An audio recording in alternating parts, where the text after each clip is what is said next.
Dear Fern, I don't know what's wrong with me. One day I'm totally in love with my husband, and the next we are not friends. Our relationship's supposed to be like this? Sincerely, newlywed in New Haven. Dear Newly, I want you to imagine for a moment that you and your family of the future are on a cross-country road trip. Heading out on the first day, the sky is sunny and bright. In the back of the minivan, the kids are happily listening to their AirPods and most likely texting the friends they've left behind for 2 weeks. As you gaze out at the highway, the wind blowing through your hair, you think to yourself, wow, this is going to be a really great trip. And indeed, that evening, it is pure familial bliss with the five of you enjoying hot dogs and roasted marshmallows around the campfire before then diving into a riotous game of movie sitcom character charades. Without a doubt, the holiday is going great. A few days into your journey, however, the weather turns cold and rainy. Instead of camping along the lake, you end up spending 2 miserable nights in a seedy motel. Not surprisingly, everyone is getting cranky, and it's during a particularly malicious round of Go Fish that your daughter tells your oldest son that his girlfriend is a fugly biatch. Furthermore, your husband has been grilling you all evening over some strange phone call that you received earlier in the day. Laying your head down on the rock-hard motel pillow that night, you wonder if you wouldn't have been better off staying at home. The next morning when you awake, much to your utter delight, the clouds have blown over and the air is fresh and warm. It seems as if your vacation is back on track. In the end, you and your family see and do lots of interesting things. You've made memories that will last forever. Was the experience fun the entire time? No. Was it worth the effort? For the most part. Would you do it again? Probably not. Okay, bad example, but you get what I'm saying. Actually, it's a good thing that you wrote in because now I have a chance to dispel all those myths about marriage that have been leading people astray for years. Newly, if you can surrender to the following certitudes, then you will likely remain married to the same person for the rest of your natural life, which may or may not be your ultimate goal. But here goes anyway. Please pay close attention to the first one because it is a condition upon which, if not recognized and wholeheartedly accepted, it can destroy even the most promising of marriages. Myth number 1.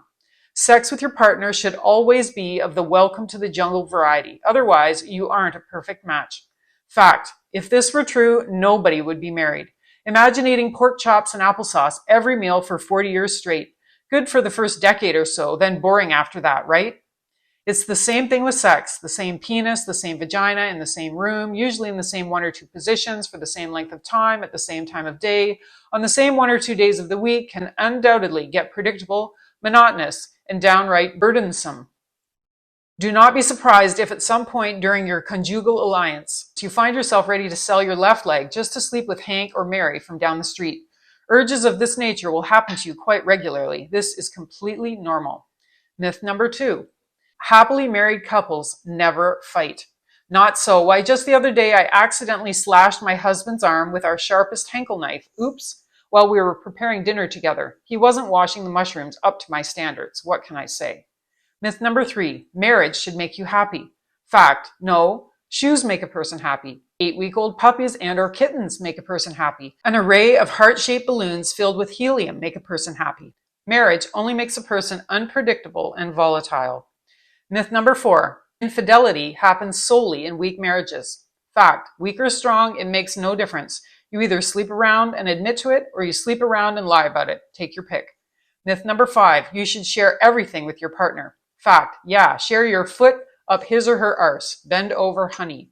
Myth number 6, the longer you are together, the deeper the bond between you. Fact, actually over time, married couples will begin to harbor resentment for the very things that attracted them to their spouses in the first place. For example, if your husband is a talker, you will eventually cringe when he says, "You'll never guess what I did today." If he's easygoing, you will eventually think he's just lazy.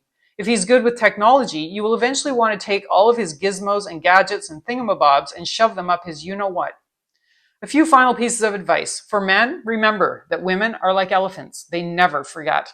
For women, remember that once a man gets married, he curiously becomes almost totally incapacitated, which means you will need to depend on yourself to do pretty much everything, even take out the garbage. For those of you in the gay and lesbian community, I assume that you might experience some of these same issues as well, but I'm not quite sure. In conclusion, newly, married life is hard. It's hard like being a good Christian and a politician. Hard like trying to be a dog when you already are a cat.